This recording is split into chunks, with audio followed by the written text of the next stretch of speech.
Hi hello guys, welcome back to GCS சமையல். இன்னைக்கு நம்ம சமையலில் என்ன பார்க்க போகிறோம்னா, புளிக்குழம்பு செய்வது எப்படின்னு நம்ம பார்க்க போகிறோம். ஓகே, தேவையான பொருட்களை பார்த்துருவோமா? வெண்டைக்காய் கொஞ்சம் எடுத்துக்கோங்க, வெட்டின பெரிய வெங்காயம், வெட்டின தக்காளி, கொஞ்சம் பூண்டு. இப்போ தேங்காய் நல்லா துருவி வச்சுக்கோங்க. அந்த தேங்காயை ஒரு மிக்ஸி ஜாரில் போட்டு நல்லாவே அரைச்சிருங்க.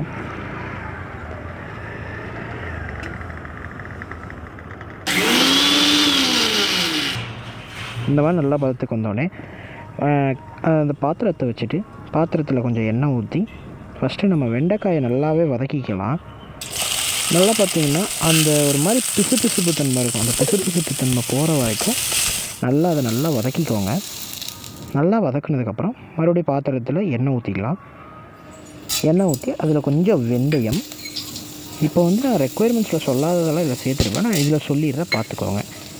கொஞ்சம் மிளகு போட்டுக்கோங்க, அப்புறம் பூண்டு. இதெல்லாம் நல்லா பொரிஞ்சதுக்கப்புறமா நம்ம வெட்டி வச்ச வெங்காயத்தை சேர்த்துக்கலாம். வெங்காயம் நல்லா வதங்கின உடனே நம்ம வெட்டி வச்சுருந்த தக்காளியை சேர்த்துக்கலாம். இந்த வீடியோ கொஞ்சம் லேக் ஆகும், அது ஏன்னா ஃபோன் கொஞ்சம் ப்ராப்ளம் ஆகிடுச்சு. இந்த டைம் கொஞ்சம் ட்ரெஸ் பண்ணிக்கோங்க. இது நம்ம ஸ்பைசஸில் மஞ்சத்தூள், காரத்துக்கு ஏற்ப மிளகாய்த்தூள் மற்றும் கரம் மசாலா எல்லாம் சேர்த்துட்டு நல்லாவே கொதிக்க விட்டுருங்க. நல்லா அந்த மசாலா எல்லாம் உள்ளே இறங்கின உடனே நம்ம என்ன பண்ணலாம்னா கொஞ்சமாக தண்ணி ஊற்றிக்கலாம். ஏன்னா இன்னுமே நல்லா இறங்குறதுக்காக தான் நம்ம தண்ணி சேர்த்துக்கிறோம். மசாலாலாம் நல்லா உள்ளே இறங்கின உடனே நம்ம வெட்டி வச்சுருந்த வெண்டைக்காயை சேர்த்துக்கலாம்.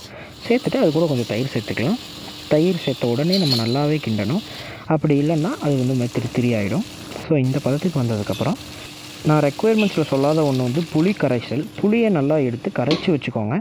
அந்த கரைசலை சேர்த்துட்டு நம்ம இப்போ அரைச்சி வச்சுருந்தது தேங்காய் தண்ணி இருக்குது இல்லைங்களா, அந்த தண்ணியை நம்ம ஊற்றிக்கலாம். நல்லா குழம்பு கொதிச்சோடனே இறக்கிடுங்க. இப்போ அதுக்கு நம்ம தாளிப்பு செய்யலாம். தாளிப்பில் எண்ணெய் ஊற்றி கருவேப்பிலை போட்டு வேணும்னா பெருங்காயத்தூள் சேர்த்துக்கோங்க. சேர்த்துட்டு இப்போ நம்ம அந்த தாளிப்பை அந்த குழம்புல சேர்த்துட்டு குழம்பை நல்லா எடுத்து நல்லா கிண்டி விட்டோம்னா நமக்கு தேவையான புளிக்குழம்பு ரெடி. இதை நம்ம சாதத்தில் நல்லா வச்சு என்ஜாய் பண்ணிக்கலாம். ஓகே, ஸோ எல்லாருமே சப்ஸ்கிரைப் பண்ணுங்கள், லைக் பண்ணுங்கள், ஷேர் பண்ணுங்கள். இந்த வீடியோவில் ஏதாவது டவுட்னா கமெண்ட் பண்ணுங்கள். அப்போ தான் நாங்கள் மேலும் மேலும் போடுற வீடியோவுக்கு யூஸ்ஃபுல்லாக இருக்கும். So thank you guys. இந்த வீடியோவில் பார்த்தீங்கன்னா கொஞ்சம் பதட்டமாகவும் கொஞ்சம் வேகமாகவும் பேசியிருப்பேன்.